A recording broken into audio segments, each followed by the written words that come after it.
Welcome everybody to part two of the Class Heavyweight Bass producer blog mixdown session. Doing Ian Jonesy track. We were already 3 hours in yesterday.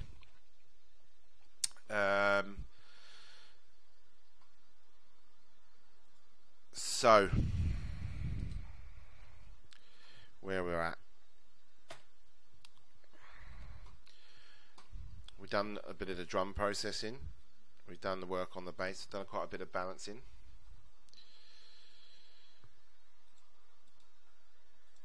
Let's have a listen to where we're at.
Right, where we left off yesterday, I just added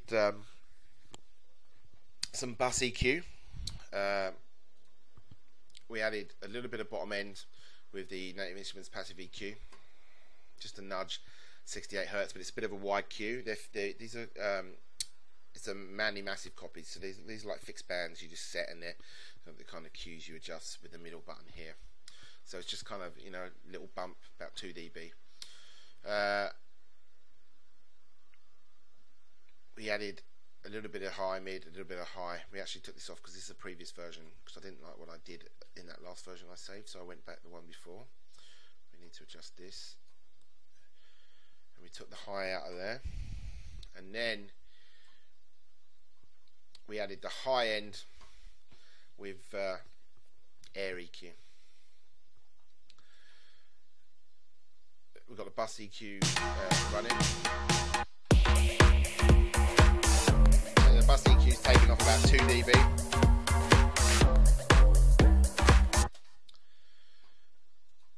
For those of you who haven't watched yesterday, we've got our drums, and the drums are running to this bus here, all grouped together. On the drum bus, we've got solid bus compressor, low ratio, fast release, slow attack, letting all the transients through, taking off about 4 dB. On the bass, we've got this one sub bass here. We've just got Pro EQ, cutting everything below 25 Hz out of the way. A little bump up, because when you put this cut on, you'll lose a little bit of character and a little bit of the actual weight of the bass, depending on the filter shape. So we've got a little bump up there. For those of you that are didn't watch yesterday, the video is up. You can go and watch it. It's just over 2 hours, or it's 2 hours. You can watch it 2.5 hours on Twitch, and it's up on YouTube as well. It cuts it down to 2 hours, but it goes over what I did. But I'll just reiterate what I said yesterday, that it's all about, the important thing is choosing the right sounds to start with. I haven't done anything dramatic in this mix. Everything is subtle tweaks. If you need to do anything dramatic to your mix, the sounds aren't right at the beginning. Alright, so now that I've gone back over quickly those stuff, let's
Alright, so it's in pretty good shape. I mean,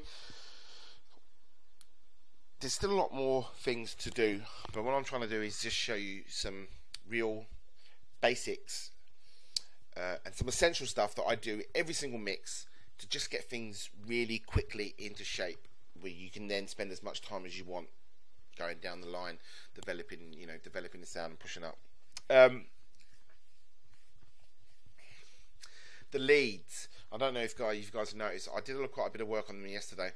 The levels are a bit skew with all the way through. When this second lead here, lead line 2, comes in, there's quite a drastic jump in level, so there's a bit of compression going on to control those, and then some limiting just to fatten it all up and bring the volume up. But I don't know if you noticed, it was playing that the limiter is bringing out some crackling pops in that lead sound, so we have to re-look at that. Yeah, it's actually in the audio, and you find that when you start doing extreme limiting and bringing levels up quite a bit, things like that do happen. You know, characteristics that are in the sound, little clicks and pops that you wouldn't have noticed before, that might have been just sort of sitting in the background, are exaggerated up and brought up in volume. So we need to look at that, but we'll come back to that. What I'm going to do now is I'm going to go back to the drums and the bass.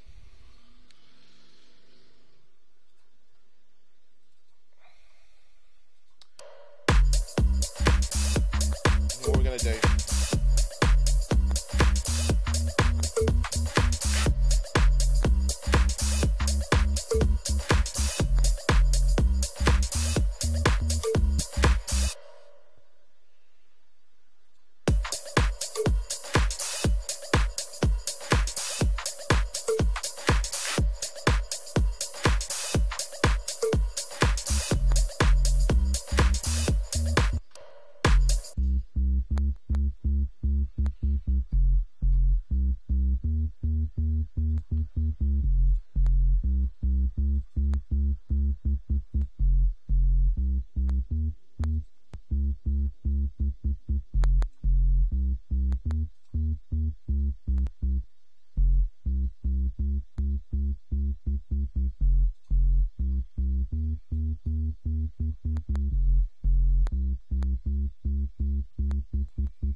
I'm just going to give it a restart.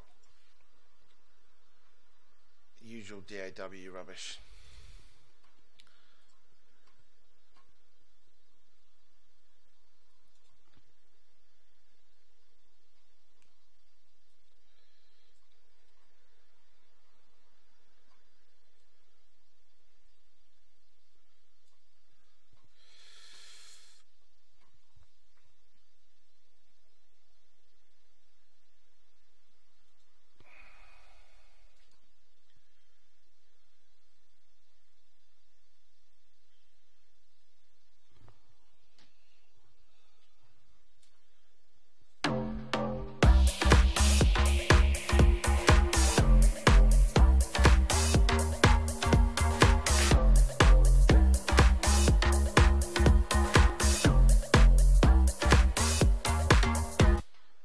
Let's get back to that. Yeah, it was the buffer changes that I did have to do it before I start. Right, sub and drums.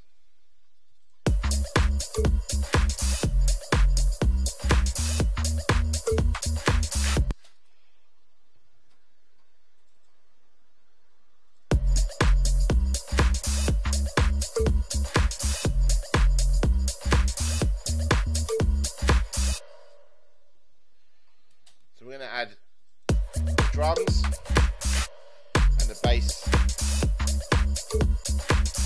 to another to an auxiliary channel again. So we'll stick the bass out to auxiliary 1 here, and we're going to stick the drums out on bus 1 as well. And what I'm going to do is I'm going to call this drum and bass glue. So what I'm going to do is I'm going to put a compressor on the channel here with all the drums and the bass, and I'm going to put a compressor on the top to glue the bottom end again, glue the bottom end of the track in again. So if you can see, what I've done is quite a lot of times a lot of my stuff is a lot of compression, subtle, gentle compression, nothing extreme. I'm doing nothing more than a couple of dB on a lot of stuff. It's all about tucking things in. You know, as I said yesterday, imagine you're doing a mix down is like painting or building a house. You know, if you're building a house, you can't have bits fucking hanging off the side and dribbling out. Everything's got to be within the space that you've got allotted, you know, and everything's built up and it's layers, the foundation, you know, and then say the walls that you build up, and then finishing with the paint and the plaster and the fancy fittings at the end. It's like a mix down. It's an analogy that I like to use and to try and describe what you got to do. you've got to fit everything into the space.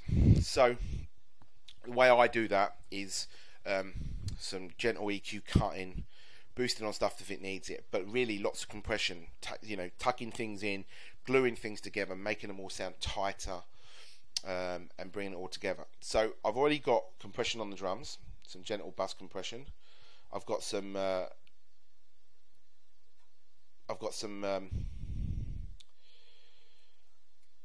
compression on the bass. I've got a little bit of bass compression going on as well.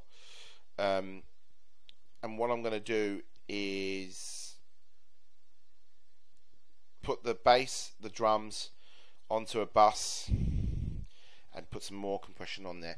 The idea is to glue it all together, tuck in the bass and the drums tighter, and see what happens. Just looking to see if there were some questions there. Yes, Nonsense Name 699. Yeah, if you hadn't watched yesterday's stream, Studio One is my new DAW choice. I've gone over to it from Pro Tools. I went over to Studio One version 3 when it came out, which was the start of this month, or maybe the end of May. I love it. Pro Tools, the last Pro Tools update was just a joke. You could fit the features on the back of a stamp. And Mr. Russ Hughes, who runs Studio One Expert and Pro Tools Expert, put me onto it. And I kindly, I spoke to the guys over at Presonus, and they got me a copy, and I love it. So if you haven't tried it, check it out. Go and check out some videos. Yeah, it's an awesome program. There's some amazing features, but I'll probably do another stream on that at another point. Back onto the tune. Alright, I'm going to be using I would either use the glue, Atomic, or I would use the Native Instruments bus compressor again. I'm going to use the Native Instruments bus compressor for what I'm doing. I said it yesterday, I really can't stress how good this plugin is. I just really didn't rate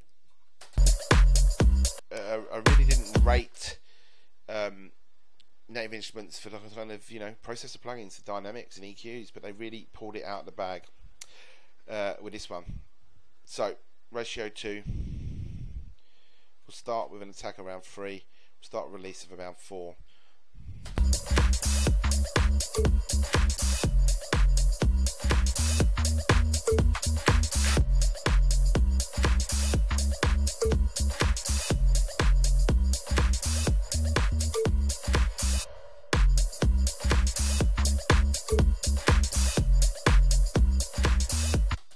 So I don't know if you can hear it in the stream. So what that's done straight away is it's tucked the kick and the bass in again, and alongside the 2 bus compression, the stereo output over here, it's making the track sound tighter. That's what my aim is just to make everything just tighter and neater and tuck things in. I'll do other bits and pieces as I go along, and you'll see what I do. And it's just about making things fit together, not having things splurting out the sides and not working together.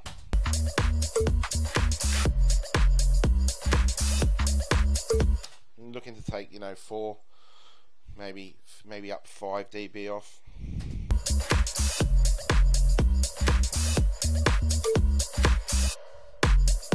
I'm trying to get the release working with the timing of the track. You don't want the needle hanging too much.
So I'm going to adjust the wet and dry signal because I don't want to have a fully compressed signal going through. I'm just looking for, you know, like a parallel compressed style signal really. So I'm going to have, I'll probably set up between, you know, maybe half of the signal compressed, half of the signal wet running through.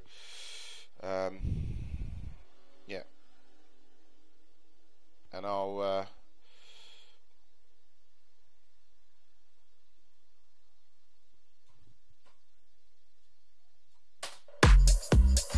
yeah. And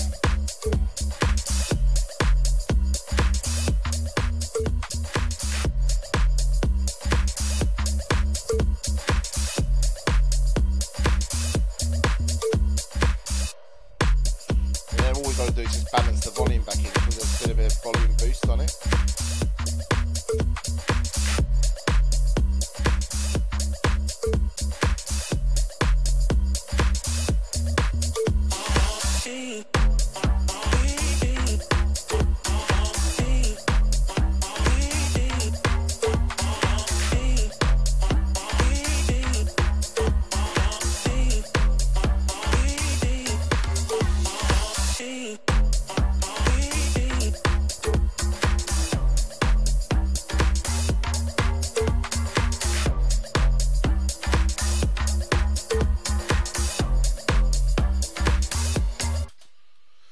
That's sounding nicer. So for me, this end, it's just tighter. So it's just, as I said, like, it's a word I keep using, and I'll, if you keep watching these things, it's something that I'll say all the time. It will be just, it just tightens up the bottom end.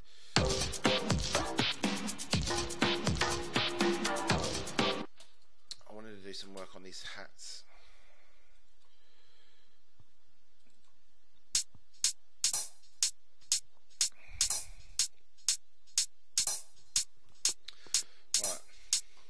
So there's a little bit of sharpness in the hats.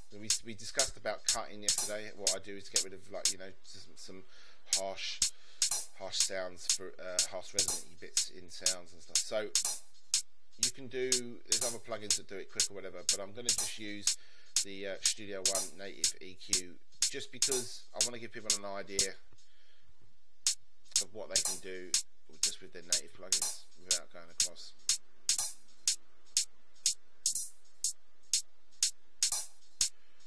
So you might think that cutting the hi-hat, you don't think that there's anything there, but if you can see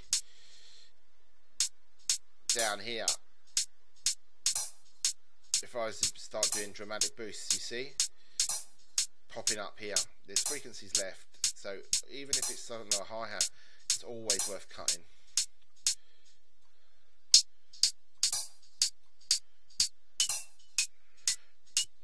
2K is always just going to be a problem sound, but this one's got a little bit like, there we go, a little bit of 5 around 6K there, just taking 4.5 dB off.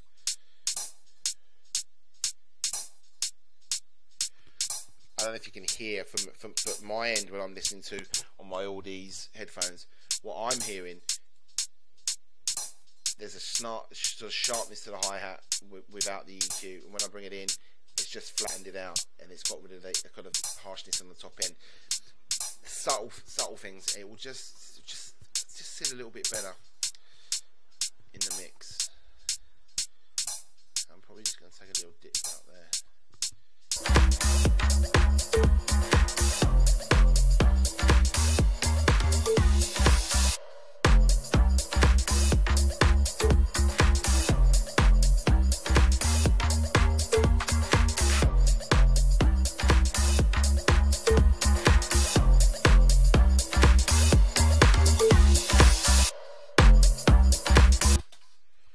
Coming good. So for those of you that are just watching this one thing, I'm mixing on a K meter, the Bobcat scale. The aim is to eventually have the mix peaking at about 0 on the K meter. If you have a look now, yeah, we're just nearly there now, just below on the 0, maybe a little bit too high, so we'll drop that down. That's the peak, so it shows you where it's on a peak RMS meter. I use K14. I find it's perfect for dance music.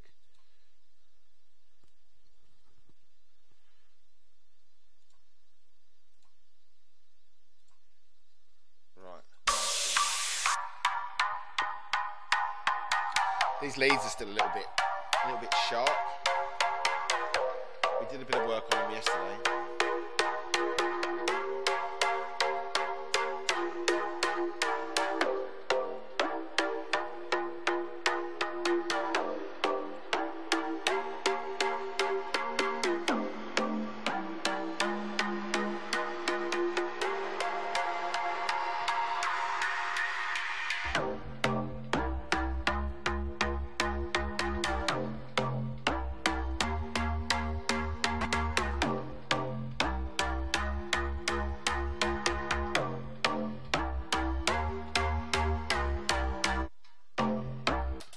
Swap it to like 2-inch 16 track. It's a little bit less sharp in the top end. Takes a little bit when you start putting saturation, especially like tape saturation, you find it'll be like a bottom end boost, and it will take away sort of harshness in the top end as well, which is a natural thing. Which is a natural thing that tape does.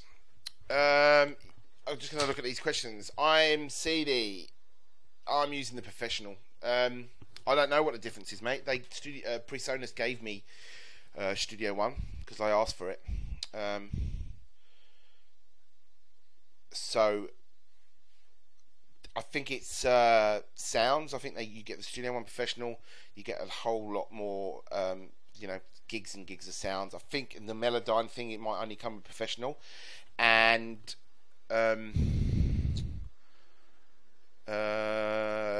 I think that's probably it, and maybe some of the instruments and stuff. So nice things. Sorry, diverting a thing while we're here. Some of these things that I love about it. Look at that. The instruments. So you can start. There's images that you can put up. So these ones are the inbuilt ones, so you get them. But there's other ones. I'm starting to see people are making their own, like Rob Pappin's doing them. So you can put them in so that the images, the soft synth images, comes up in the box, so you don't even have to look at the name. You can just see it's just slick things. Another thing is if you're writing, Scratchpad is an amazing feature, so you should probably, I won't go into it now, it's not something that I use because I don't write anymore too, but yeah, it's a great feature. And I think Melodyne built in as well is another great feature. Yeah, the file browser is seriously good, mate. It's for the audio imports. I can send stuff straight up to cloud as well. So the PreSonus shop, I can go on and buy sound packs if I want, and then I can upload things straight to SoundCloud. Yeah, obviously things are changing about that now, but yeah. And this enables me. This is my normal file browser here. These are the loops. I didn't install the loops. It's optional to download them. Not anything for me. And then the effects and the instruments. It runs VSTs, AUs, VST free, and then you can save your FX chains as well. So one of the neat things with Studio One is you can do this. So if you can do these solid bus compressor. So this is splitter. So what I'm able to do is I can add a splitter. So now I can add, if I add another plugin on the end of the chain here, let's just stick something on so you can see it. So we go in here. Now we've got the two. If I add a splitter into it, you probably add the splitter there. I can split the signal coming from the solid bus compressor into the DA into the plug-in here, and let's just show you what else I can do. Stick another plug-in on the end there, running like the mid side, so I can create my own crazy effects change. And the other thing I can do is when I work at my studio, I'm doing this stuff at home for you guys, but when I work at my studio, I can add hardware into the chain with Pipeline. So Pipeline allows me to add my hardware into the chain, and I can audition a hardware compressor and my software compressor by using this plugin in real time. So I can basically flip between the two. It's no other software is doing that at the moment. It's incredibly powerful. I'm sort of messing around with it. I'm doing some remixes for fun for people, and I'm messing around with the chains, and I can tell you, it's incredible. Would switching from Ableton be easy? Mate, listen, here's the straight up fact. There is no difference in any of the DAWs now when it comes to sound quality. All the DAWs have a great sound quality. Back in the day when Ableton first came out, they spent all their development money on the warp points, you know, the warp feature things. That's what they spent their money on, and it took them a long time to get their summing engine together. The way the noughts and the ones, the way you take 40 odd tracks of audio, sum it down to a stereo pair, the noughts and the ones. It took them a long time to get that right, and a lot of people, even now, they moan and say that the Ableton doesn't sound as good. This is rubbish. The summing engines now on all of them, there's nothing between them. It's all a personal choice about workflow. I've never got on with Ableton. I love the warp thing, the warp function, and all that kind of stuff. But all the programs have got it now. Logic's got it. You drop it in, it's got the it's got its own kind of warp audio faction. Studio One's got it with Melodyne. It's all about workflow. The thing I miss with Ableton is like a scissor tool. I know you've got the Control E or Command E or whatever it is for splitting regions and all that. It just doesn't work for me. So all I say to people nowadays, there's demos for all of them. I've never been able to get on with Cubase, but I've always loved Logic, and I went to Pro Tools because I work in a pro environment, and you know, when you go away to mix people's music and stuff like that, especially in the US or whatever, people use Pro Tools. But you know, the Pro Tools domination in the pro market will change, and there's so many people are moving to Studio One, without a doubt. That's the way it's going. So look, I love it. I suggest you look up some of the features, download the demo and try it. The thing I will tell you about if you are writing is Scratchpad. It basically allows you to organize your tracks in sections. So if you start your loop and you get an intro drum going, then you've got a section with the bass line going, you can highlight these sections and it will create blocks, and then this left hand side you can create your scratch pads, and you can just move sections around without having to move these blocks around. You just have this menu comes up down the side in here, and when you switch on the scratch pad, you'll get these blocks, and you're able to just move them around, and the whole sections just move, and you can sort your arrangements out. Yeah, it's such a good track. It's just a good DAW. So I suggest have a look at the webinars that Ross Hughes has been doing and stuff when they launched, and it tells you about some of the features. Anyway, let's get back to this.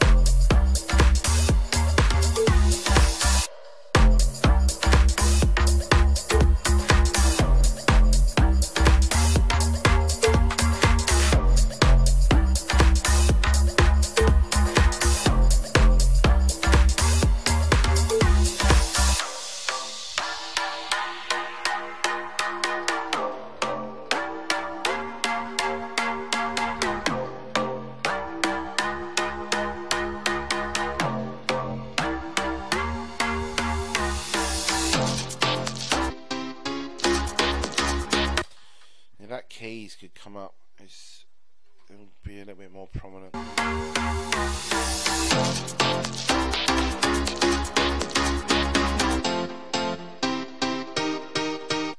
That's lovely old school Prodigy style, pretty piano there. Let's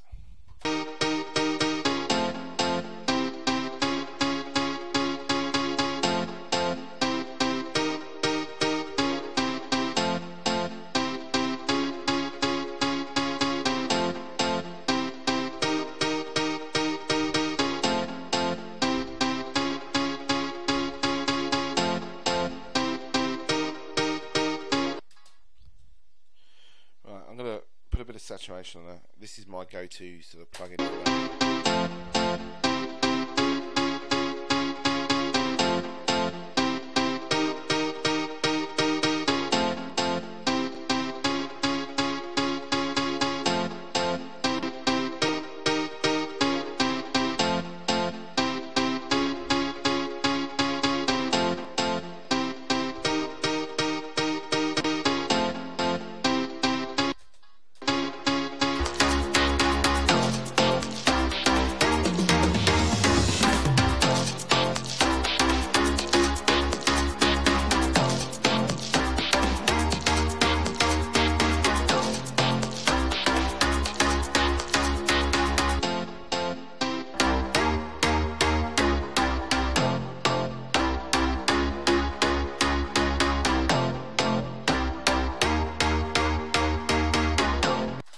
So what would be nice with this section, when that comes in, is to, do you see what I've done? I've panned this one a little bit left and then pan the leads a little bit right. It would be nice to, like, when it comes in, when this piano bit, is to actually automate that. Automate it so it pans left and automate the leads to pan.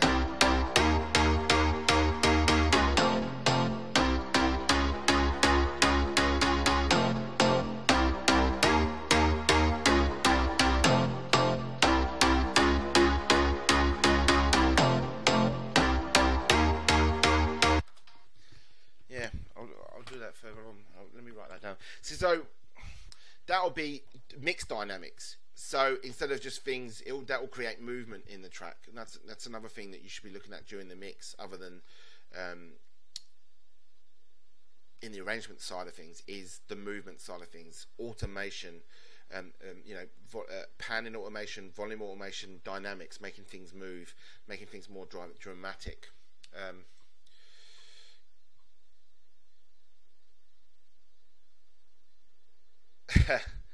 Lee, look at that. I'm the BFG. I'm dynamite. It's the Lee. It's the BFG. Oi, he's dynamite. BFG. He'll give you a fright. He's a giant. He's so huge. Lee BFG. He's fucking massive. Anyway, back to serious shit. So the other thing I would probably do here as well.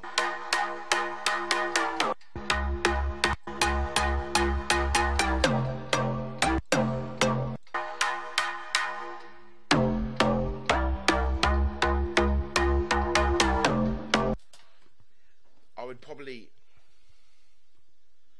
probably automate the whole track down in these breakdown sections. Take off a dB, so automate the volume down a dB in the breakdown sections, and then bring the dB back up on the drop, so that basically it kind of gives it some movement, some dynamic thing, and hopefully make the drop a little bit more impact by pulling the volume down.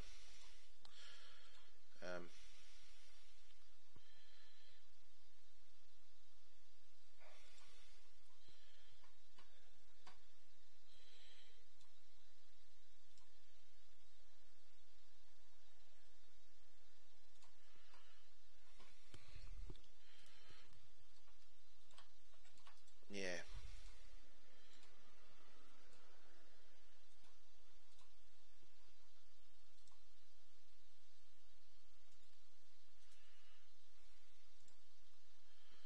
I'm going to do that. We're going to automate down a dB in these breakdown sections.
the mixer fader's resizable? Yes, they are. I answered yes, and I'll show you. Look, there you go. I just got them very small to show the arrangement for you guys, but I like them a bit bigger than that normally. I'm just trying to create. I'm just creating a little bit of movement.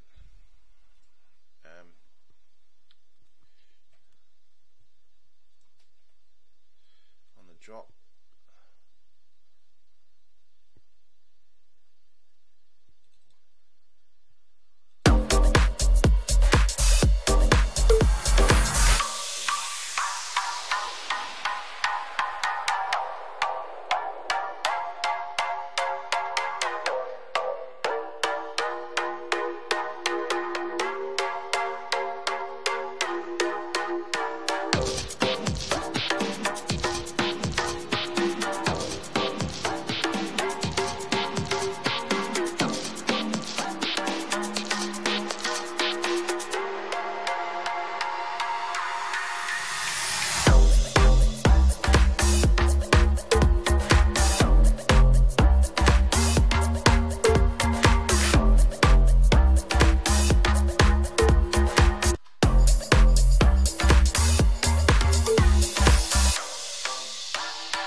So I've just taken the dB off of on the lead.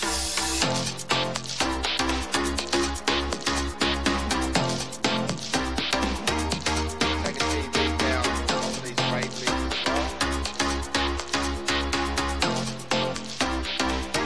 Well, actually, we'll leave the rave leads as they are, and I've panned them slightly left, so instead of EQing them, I'm just panning them slightly left, and it brings out.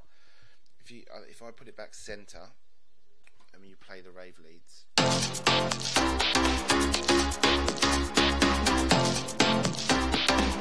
It gets a little bit muddied with the lead, but if I just pan it off slightly left,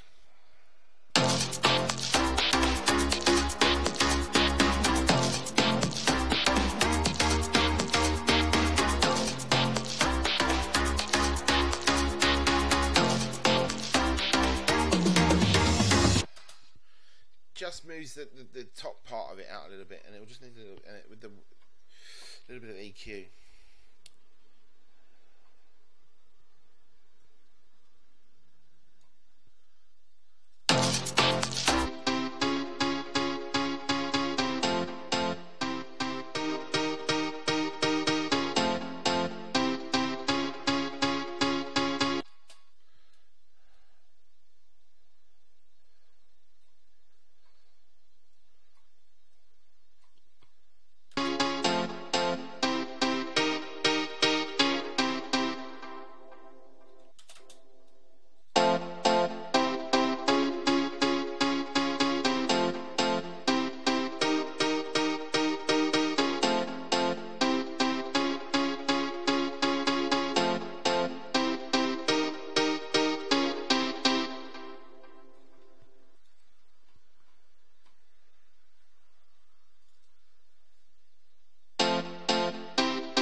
Subtle. It's just come down a little bit. You know, you take a little dB off, and it just makes the drop a little bit more of an impact. I need to bring the drums down as well.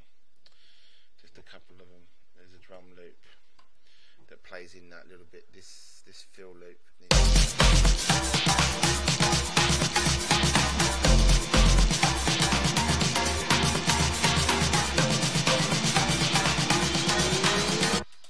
So we could make these wider. These equalizer effects.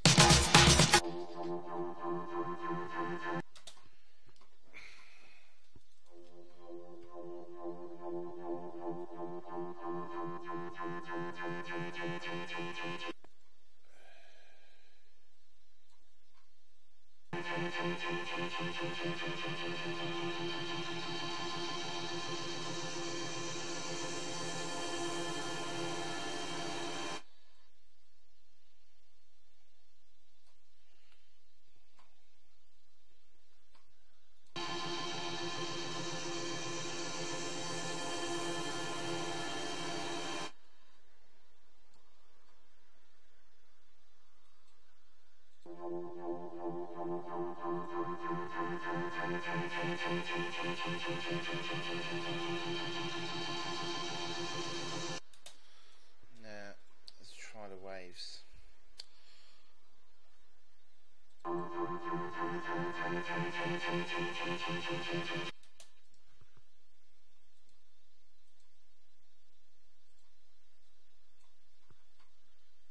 that one do? Actually, you know, just a bit of reverb might be nice, actually. A bit more reverb.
Space.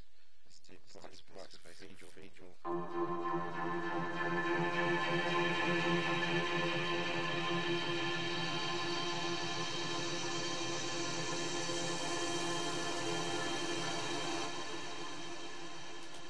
Okay, cool. That's nice. It's a bit long. We'll shorten it up.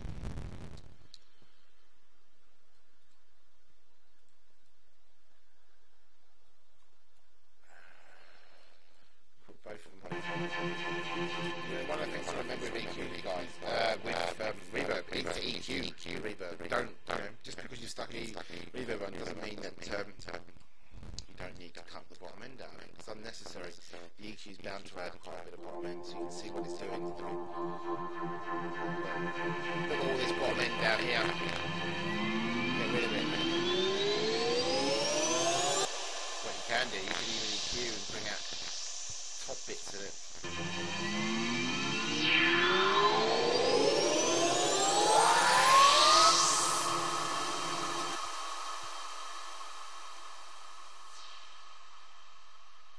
So yeah, make sure you get on the EQ. Don't be afraid to EQ reverbs.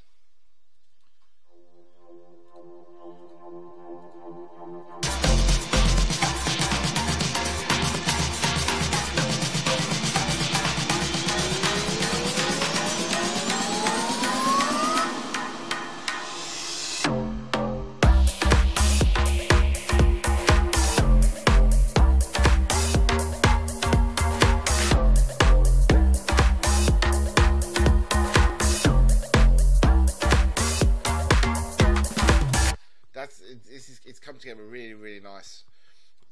So I've had the vocal muted because I'm just not sure what to do.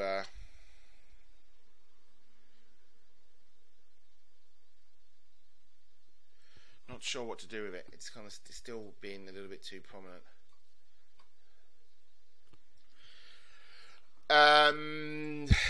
Devon, my master channel is always completely empty. Automated and affected in ring.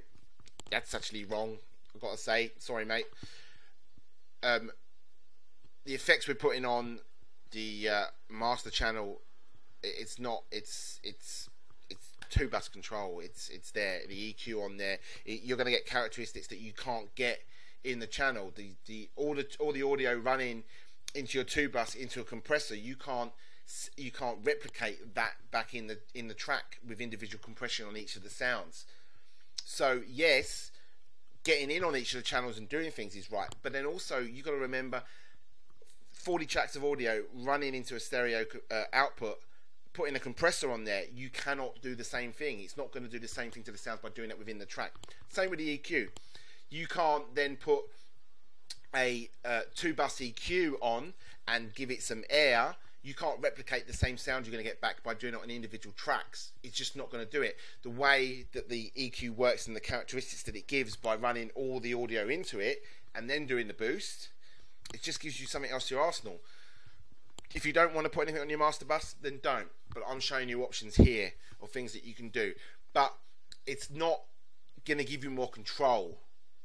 It's giving you more to your palette. It's going to give you more to your sound design and palette by using stuff on your 2-bus.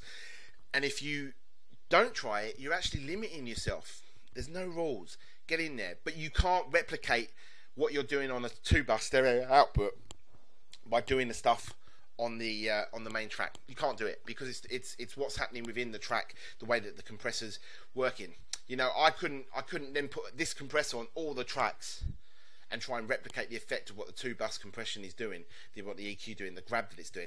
The same with the EQ. I couldn't put this EQ on every track and put the same boost on and replicate the same thing as doing it over the whole file. It's what it's doing to the sound. Same with the virtual tape machine. Running each thing, it's the amount of saturation going on each of the tracks. I couldn't replicate what I'm doing with it on the main output. Might not do it every track. I'm not saying that every track needs it, but yeah, you're opening up your arsenal to be able to do it. So yeah, I'm not knocking what you're saying, but you're just limiting yourself. You're limiting your sound palette.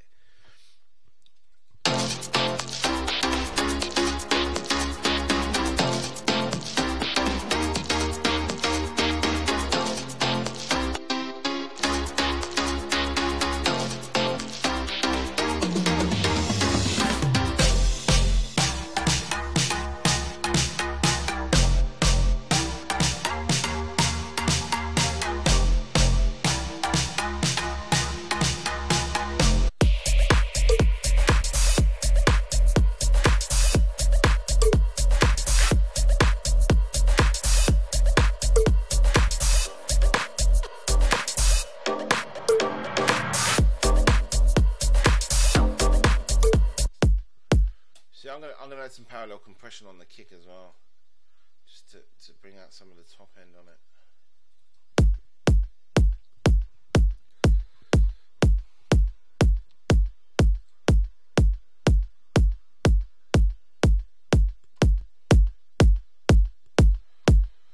Alright, so there's the parallel drum.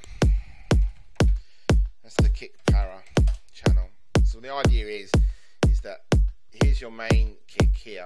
I'm sending this to the parallel channel and I'm going to process the kick and then I'm going to bring the kick up underneath. So what I'm actually looking for is some top end. So if I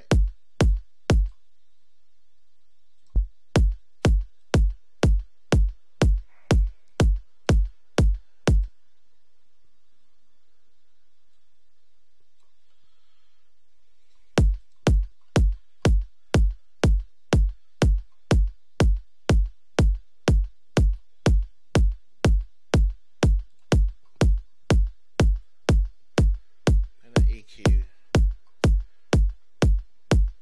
I'm going to actually compress it really hard. I'm going to use super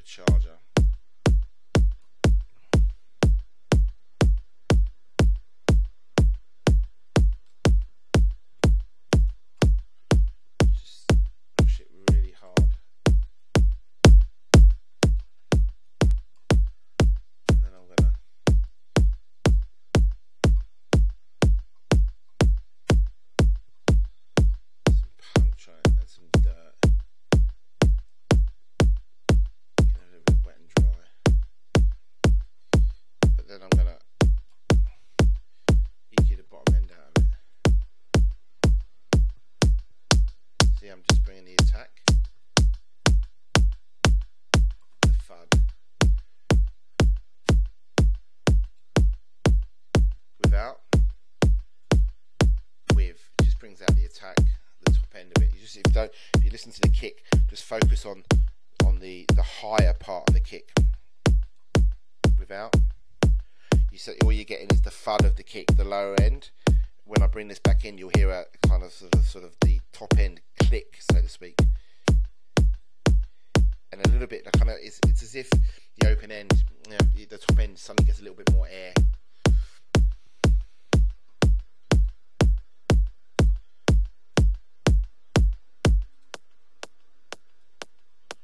See, that's what I'm bringing up. So I take away that, take away the compressor. Just compressing it really hard. But I don't want the bottom end, so I'm just bringing up the click.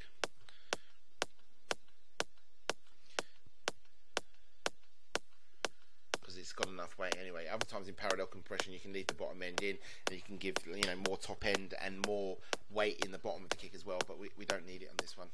But if I wanted to, I could just leave that in as well. And you get, you know, makes it basically will make you kick more prominent and more stand out without having to process it all, without compressing the dry signal, without adding more processing, EQ, etc., and kind of doing it all. It just makes it much neater and gives you more control as well. You know, you stick an EQ on, you've got to adjust the level. This one I'm able to adjust the fader and bring up how much I want it to come in.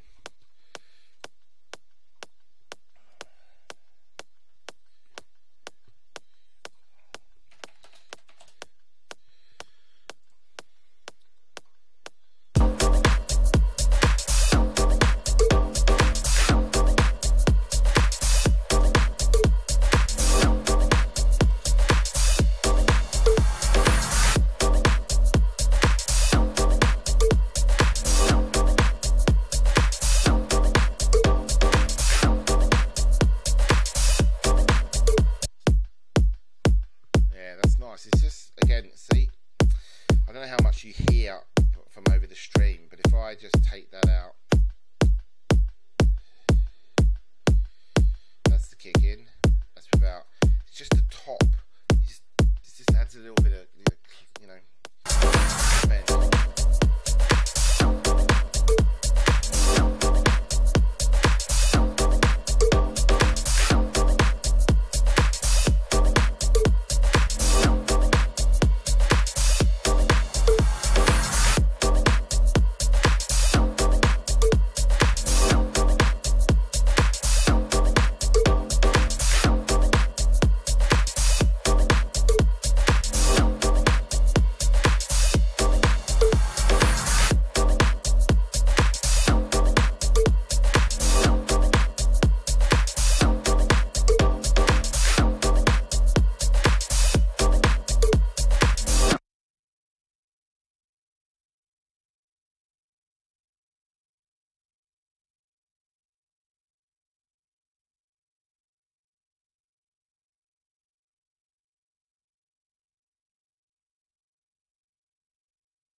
Yeah, it's come a long way from yesterday.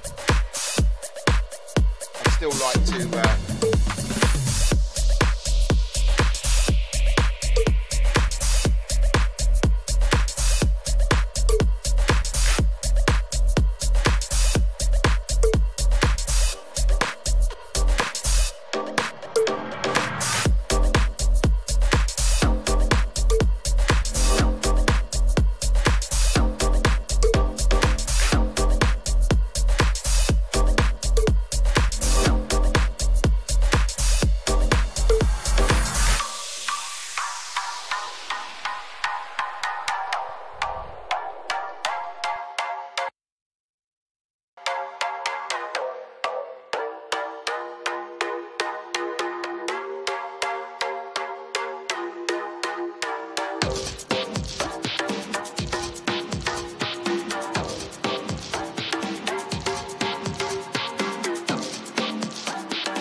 Yeah, it is sounding big and clear.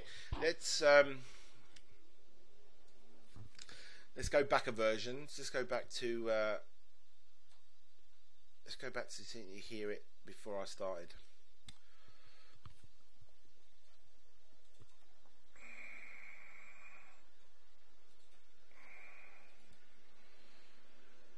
Yesterday, what time is this? 12:52. 12:52. What's the first one I did? 11:19. 12:05. 11:54. 11:48. 42. 36. 11:19. 11:10. 11:10.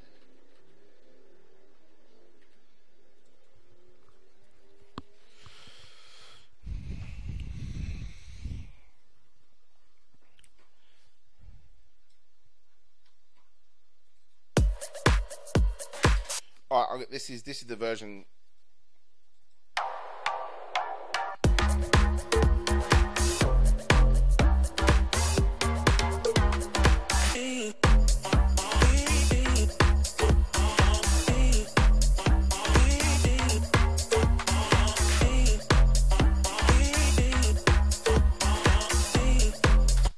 This is like an hour into the mix down. The only thing that's been done is the drums.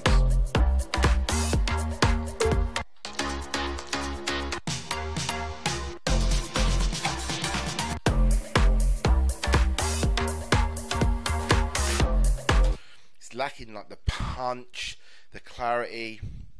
Let's close this down and let's open up. Let's open up the latest version, and you'll hear the difference straight away.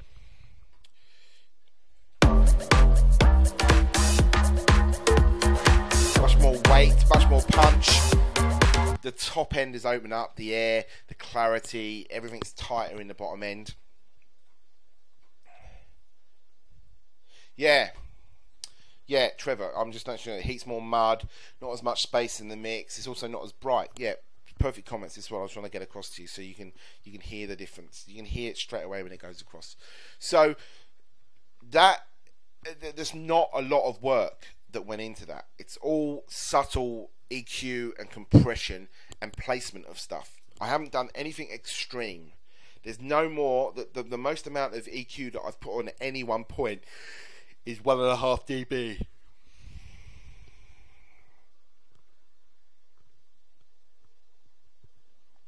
Yeah, Mark, you can. I can, but I was trying to avoid it. It gets a little bit glitchy when I'm streaming, so let's just try it. It crashed a little bit yesterday.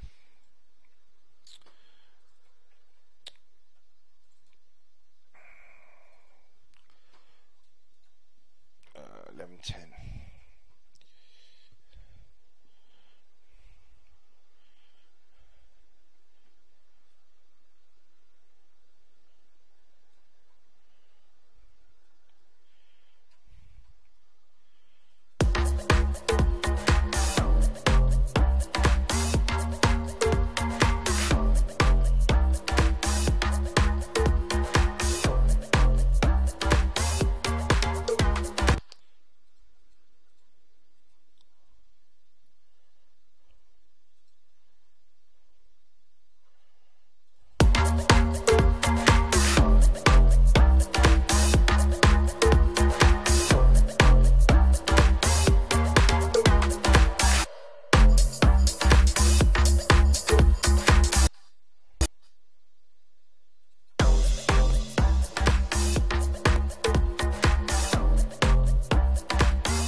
The arrow beside the song in the top right. Mark, I didn't know that. That there? Where is it? Where am I looking at? The arrow beside the song on the top right. Where am I looking at? Where are you looking at, Mark? Where is it? You can the arrow beside song in the top right. The arrow beside the song in the top right. Where are we looking at? There. What is it? Where is it? Where am I, Mark? Tell me. Oh, song. You know what? I see it now, mate. Thank you for that. I don't normally have the need to kind of swap between the two because I just don't really. I don't swap between something at the beginning. There we go. It's the same as going from the recent files as well, so you still have a bit of a delay. But that's good to know. Thank you, Mark.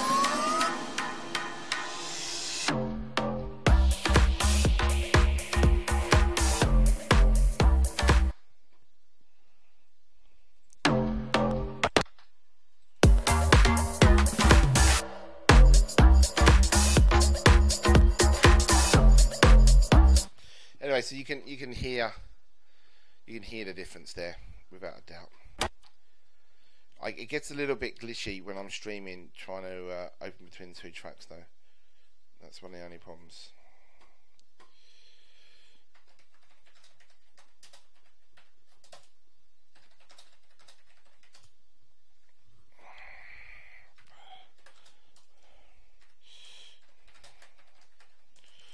So, if you guys have any questions, just hit up in the box, and I'll answer them as I'm going.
Oh no, yeah, no, the tempo's irrelevant. It doesn't play back. Once the stems are rendered, it's the same for all DAWs. Ableton does it, whatever. It plays back at the audio that the stem was. So the track is at 122, but I just my preset just opens up at 129, and yeah, the loop, like the glitch of the loop doesn't bother me while I'm working. I've kind of never really bothered it because so many people just send me tracks at various tempos all over the place and forget to put the BPM in. And one of the things that Studio One misses that Logic and Pro Tools has is a BPM counter. You just drop it and do it, and I just lazy. I couldn't be bothered to sort it out yesterday. But then I thought it was annoying a few people, so I fixed it up and put it at the right tempo. But I will be honest, I didn't know it was 122. I thought it was about 126. It seemed a lot faster than it was, but yeah, that's the reason. How would you deal with mid-range phase issues if there are any in a track? First of all, it's finding them, and then I would shift parts. You invert phase, see if things are phasing out, and basically you nudge parts that are causing any problems, nudge them over like, you know, a couple of samples and stuff until they start, you know, not phasing. So I would select the track, I would invert phase. I mean, I generally do that with a lot of tracks anyway, see if there's any issues. And if things are phasing, I would nudge one of the samples, keep nudging it over until it's not phasing, basically. But sometimes stuff is just crazy, and you just can't, you know, it's just people don't. It's phasey stuff that people just don't think about when they're starting it. In fact, I'll probably just do a podcast in the next couple of weeks dealing with phase,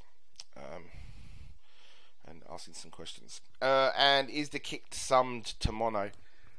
It's a mono kick. Yes, not summed to mono. It's just, it is a mono kick. It might have been rendered out as a stereo file because it's the way that Logic works. Oh no, Ian's in Studio One now as well, but it's a mono kick. It's just been rendered out as a stereo file. Doesn't really make any difference. There you go.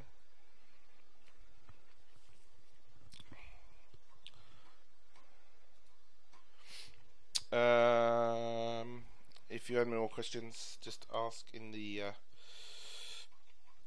windows. It's really come together. I'm gonna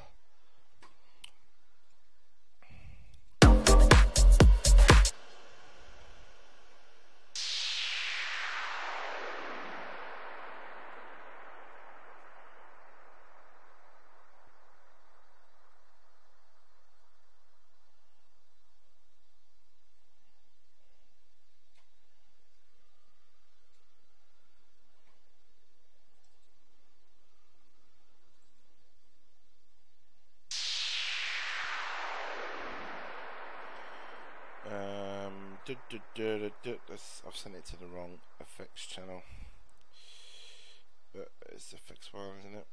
I'm sending it to the reverb. Yes.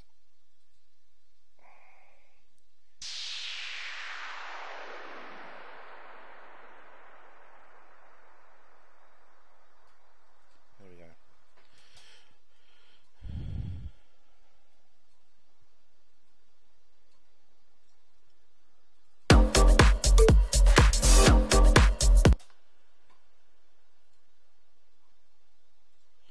Let's add a bit of volume. Let's see what it sounds like. Yeah, I'm gonna do some master chain mastering limiters. Just get a bit of volume up. See what it sounds like.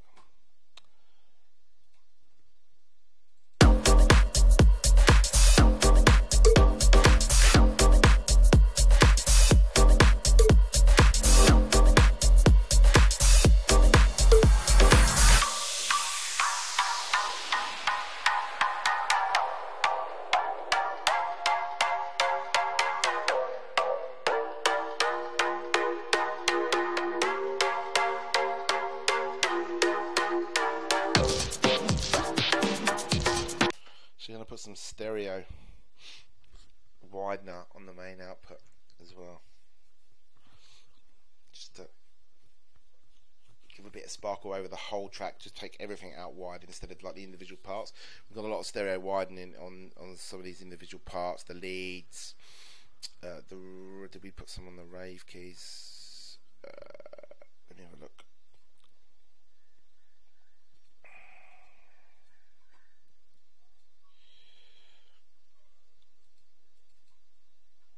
No, let's put some on the rave keys as well. Oh no, I did the pan. So we'll just put up a little bit of widener. There's loads of widening plugins out there. Most of them just all do the same thing. I like Dr. MS, it's really nice.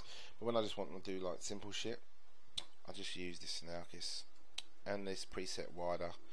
It is really just this knob that moves, but it just takes it up there and I'll drop it down. For the main output, I'll put like 1/8 to 1/15, something like that.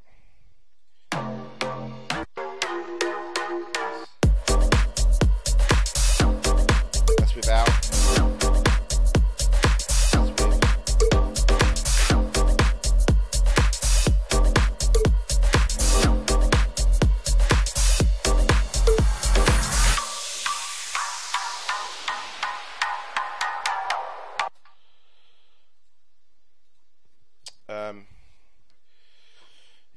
be subtle.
I'm just gonna don't want any shaping, no dithering on this first limiter.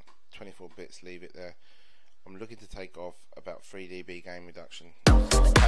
All I'm doing for this first limiter, I'm looking to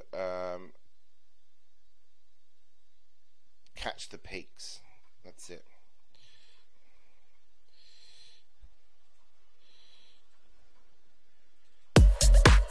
Obviously, you know, if I was mastering this for real, I would be in my mastering room, so I would be running this for analog gear and stuff. But this is just like, you know, what I would do quickly to play it out.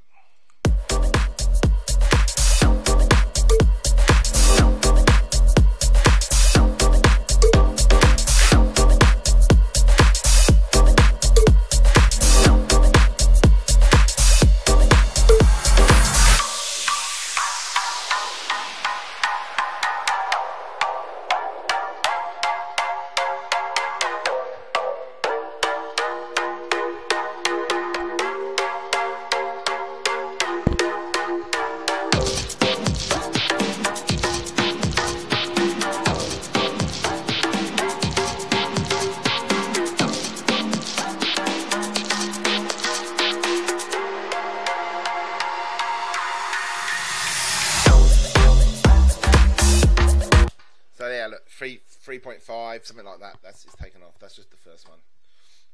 All right, and then let's have a look at where I'm at.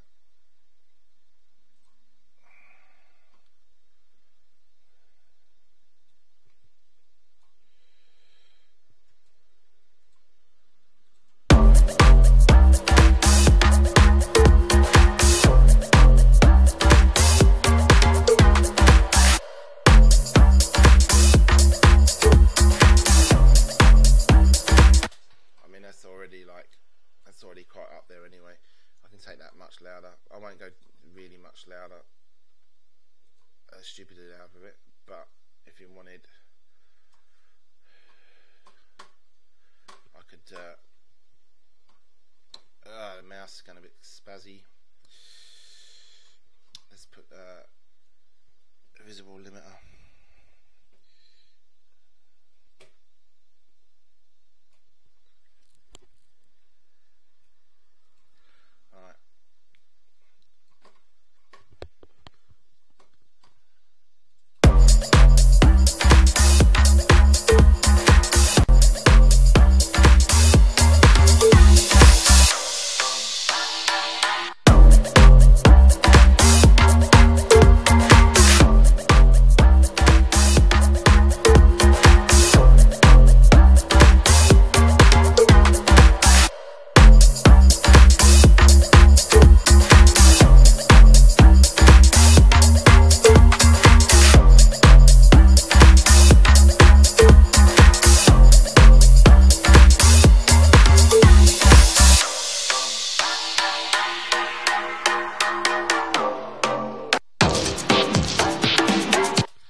to keep going with that volume. You end up with something squashed, you know, EDM sounding, whatever. But it'd be nice to kind of just peak about 8 RMS.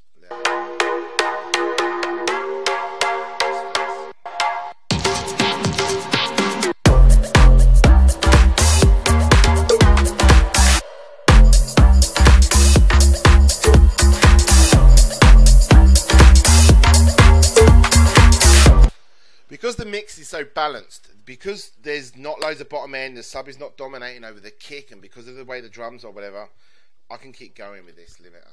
Now, I mean, I've taken 16. That's when it starts to distort, so I can start putting it back.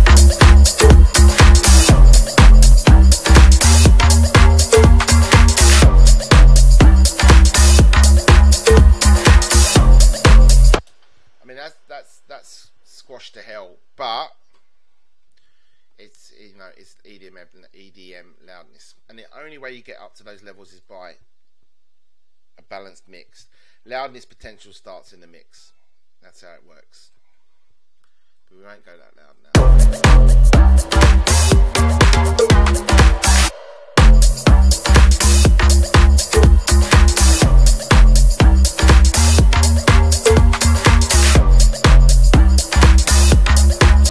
That's just a simple mastering chain. I don't plan to go sort of, you know, more complicated than that.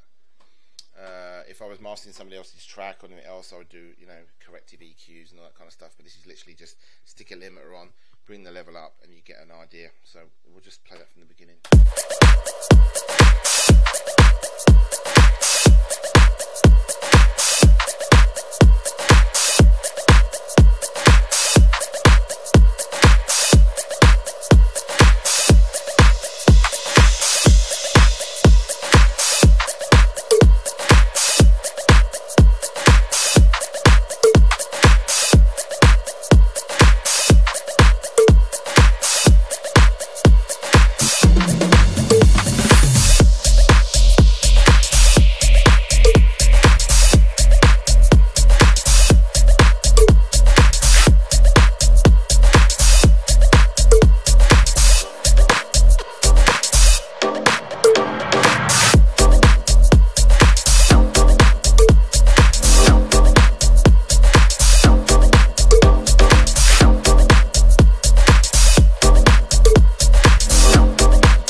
goes.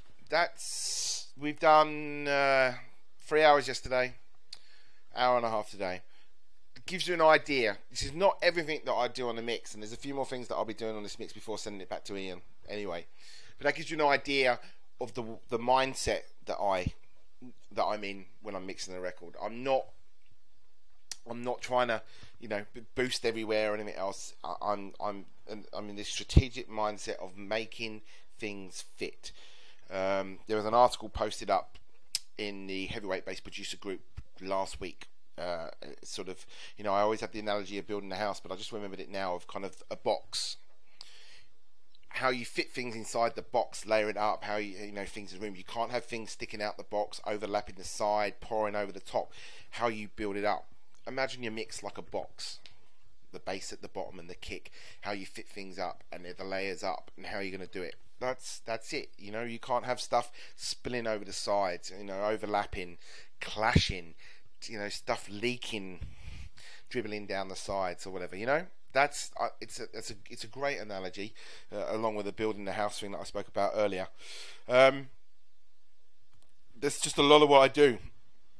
A lot of just gentle EQing, just a lot of compression.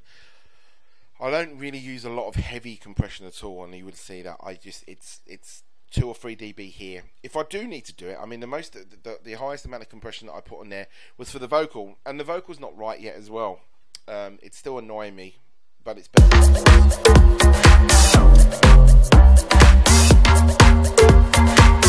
So we just sort of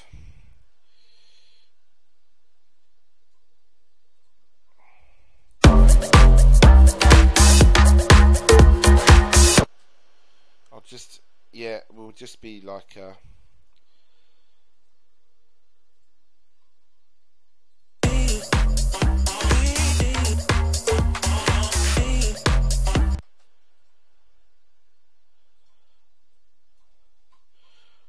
be if you have any questions, stick them up in the box. I'll be on here for another bit longer, but that's probably it for the mix down. I'll be doing some more bits and pieces as we go before I send it back to Ian, but that'll be it.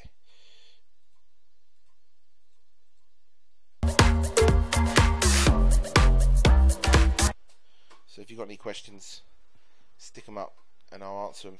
And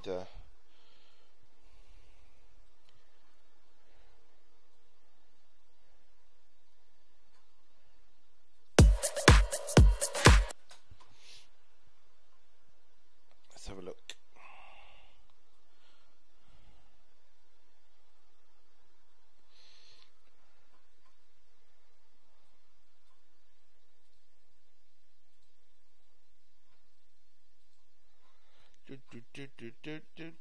Yeah, I think it's come together really nice though.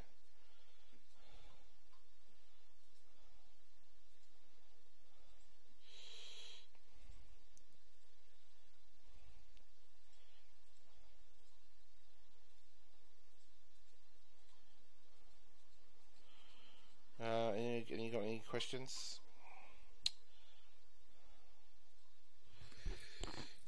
Alright, well, what I'm going to do is call this one a day, and it will be going up on YouTube, and you can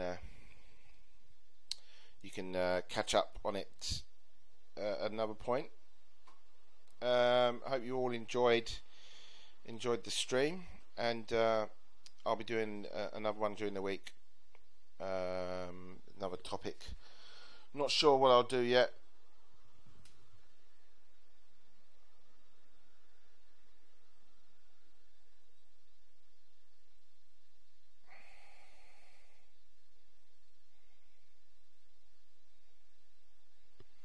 So I'll do a tutorial of some sorts, and yeah, all right. So I hope you all enjoyed that. Hope that was useful for you, and I'll speak to you all soon.